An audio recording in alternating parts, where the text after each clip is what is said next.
আসন্ন কুরবানি ঈদ উপলক্ষে সিরাজগঞ্জ জেলার রায়গঞ্জ উপজেলা ২ নং সোনাখাড়া ইউনিয়নবাসীর উদ্দেশ্য আপনার আহ্বান কি, এ বিষয়ে যদি আমাদেরকে একটু বলতেন। আজকে আসলে আপনারা আমার কাছে আসার কারণে আপনাদের অনেক ধন্যবাদ জানাই যে আমার মতন একজন ক্ষুদ্র ব্যক্তির সাক্ষাৎকার নিচ্ছেন। আমি ২ নং সোনাখাড়া ইউনিয়নের জনসাধারণ, বিশেষ করে আমার মুসলিম সম্প্রদায়ের সকল শ্রেণীর জনসাধারণের জানাই ঈদের শুভেচ্ছা। ঈদ বয়ে নিয়ে আসুক প্রত্যেকটা পরিবারের প্রতি সমৃদ্ধি, সুখ, শান্তি। আমি চাই যে এই ঈদে যেন সকল ভেদাভেদ ভুলে, সকল জাতি, ধর্ম, বর্ণ ভেদাভেদ ভুলে সবাই যেন শান্তিতে বসবাস করতে পারে, সবাই যেন শান্তির মধ্য দিয়ে একটা ঈদ উদযাপন করতে পারে।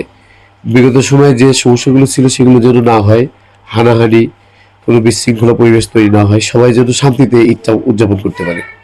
মহোদয়, আমরা জানি ২ নং সোনাখাড়া ইউনিয়নে চেয়ারম্যান পদপ্রার্থী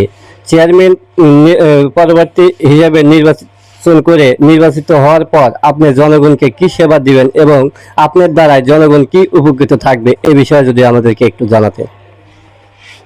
বিগত সময়গুলো সোনাখাড়া ইউনিয়নে অনেকেই নির্বাচিত হয়েছেন, তারা আসলে সকলেই যোগ্য ছিলেন, সবাই যোগ্য ছিলেন। এইবারের নির্বাচনে আসলে সবাই নতুন মুখ।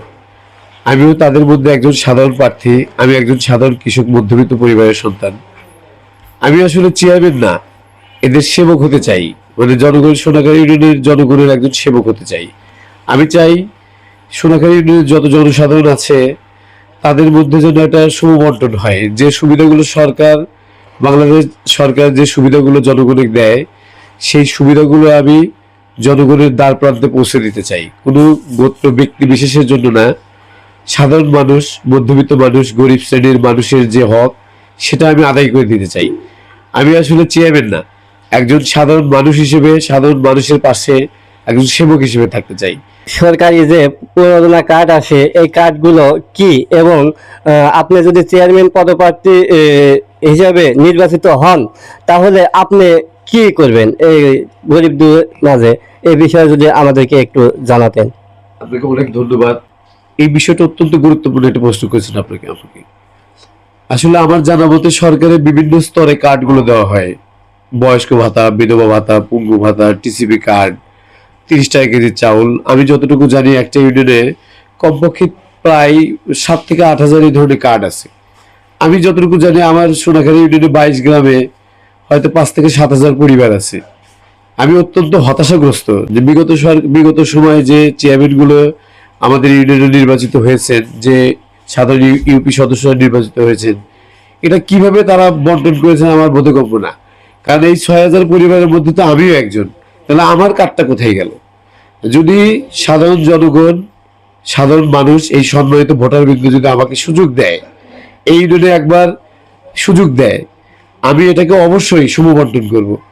যেন যে পরিবারে একটা কার্ড আছে সেই পরিবারটা ব্যতি রেখে আরেকটা পরিবারকে এই কার্ডটা বন্টন করা যায়। আমি চাই যেন এই সরকারের এই কার্ডগুলো প্রত্যেকটা পরিবার একটা করে কার্ড অন্তত পক্ষে পায়।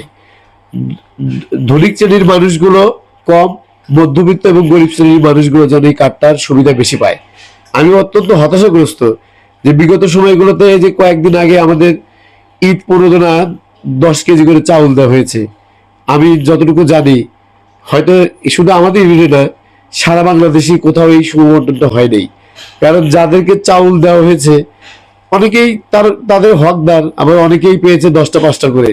এটা অত্যন্ত হতাশাজনক। আবার অনেক চাউল বাহিরে বিক্রি হয়েছে, এটাও হতাশাজনক। আমি যদি জনগণ, আমার সম্মানিত ভোটারবৃন্দ যদি আমাকে সুযোগ দেয়, আমি অবশ্যই এটা মাস্টাররোলের মাধ্যমে একজন ব্যক্তি একটাই কার্ড পাবে, একজন ব্যক্তি একটাই কার্ডের চাল ডাল যেটাই ভাবে তুলতে পারবে।